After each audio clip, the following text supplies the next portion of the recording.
Jenis pertama dari sistem informasi itu adalah Transaction Processing System.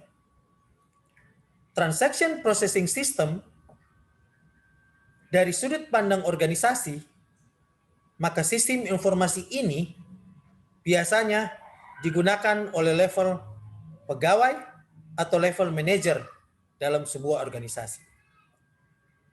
Sesuai penjelasan yang saya tampilkan di sini, sistem informasi berjenis Transaction Processing System atau TPS itu, dia bekerja di level operasional.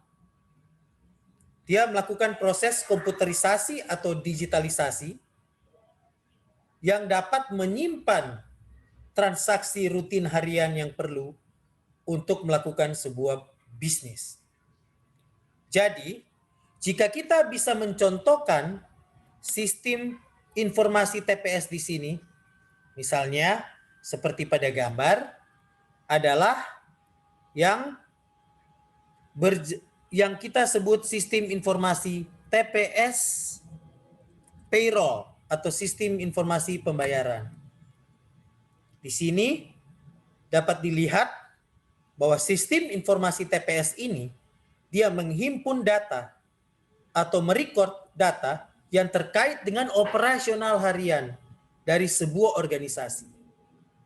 Dalam sebuah toko, misalnya, sistem informasi TPS ini berhubungan dengan sistem informasi kasir misalnya, yang menghimpun data pembayaran setiap hari.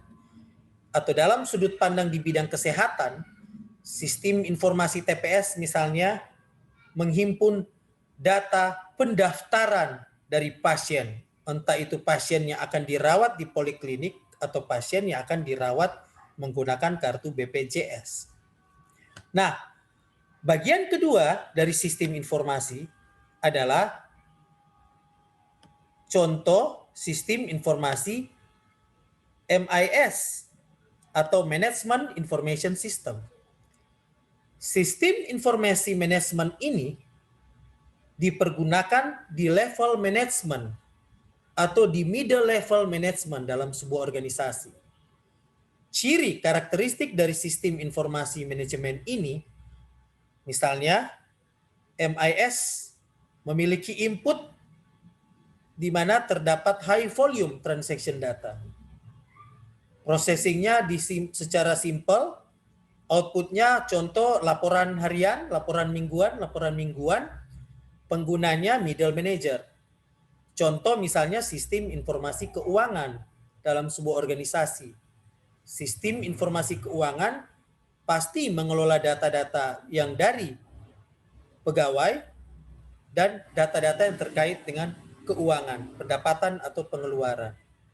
Di dalam sebuah rumah sakit, sistem informasi manajemen ini di middle level ini misalnya bisa merekap jumlah obat yang digunakan dalam sebulan atau jumlah dokter yang berpraktek dalam sebulan.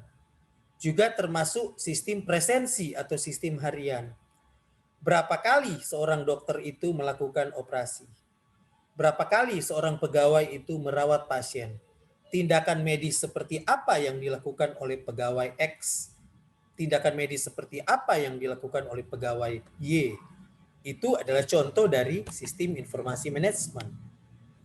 Nah, bagian yang ketiga adalah DSS atau tipe sistem informasi Decision Support System. Sistem informasi ini dia memberi masukan transaction level data. Processingnya bersifat interaktif, outputnya biasanya decision analysis, digunakan oleh para profesional atau staff di level kepala bagian misalnya, atau kepala sub bagian. Contoh implementasi dari decision support system, misalnya sebuah sistem informasi yang dapat memperkirakan dalam bulan ke depan berapa jumlah pasien yang kira-kira dapat ditangani oleh sebuah organisasi. Berapa jumlah obat jenis paracetamol yang harus disediakan oleh apotik. Berapa ruangan yang harus disediakan oleh sebuah rumah sakit apabila terjadi pandemi. Ini adalah contoh dari sistem informasi decision support system. Jika dikaitkan dengan COVID, maka tentu saja sistem informasi yang bertipe decision support system dapat memperkirakan jumlah pasien, jumlah obat yang digunakan, atau jumlah vaksin yang dibutuhkan untuk pada sebuah rumah sakit. Yang berikut adalah executive support system. Ditulis pada gambar bahwa data yang diolah oleh sistem informasi executive support system itu data input yang merupakan agregat data. Agregat data di sini adalah data-data yang dihimpun dari sistem informasi di bawahnya. Sistem informasi operasional level, sistem operasi middle level, dan sistem operasi DSS. Data-data itu ditarik oleh executive support system. Processingnya dilakukan secara interaktif. Penggunanya ini adalah kepala dinas, kepala rumah sakit, kepala puskesmas.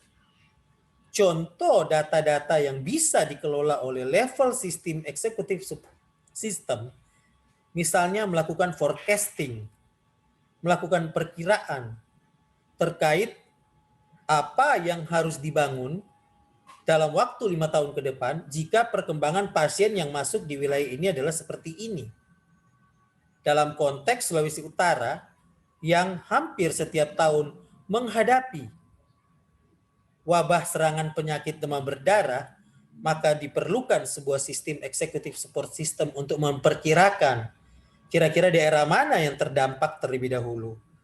Sehingga para pengambil kebijakan bisa melakukan tindakan pencegahan dengan data-data yang ada di executive support system. Seperti contohnya, jika Manado mengalami banjir besar dalam 7 tahun secara periodik, maka setelah itu penyakit apa yang dapat muncul dari banjir besar tersebut? Itu adalah contoh penerapan dari executive support system. Demikian penjelasan dari tipe dan jenis sistem informasi berdasarkan tempatnya dan fungsinya dalam sebuah organisasi.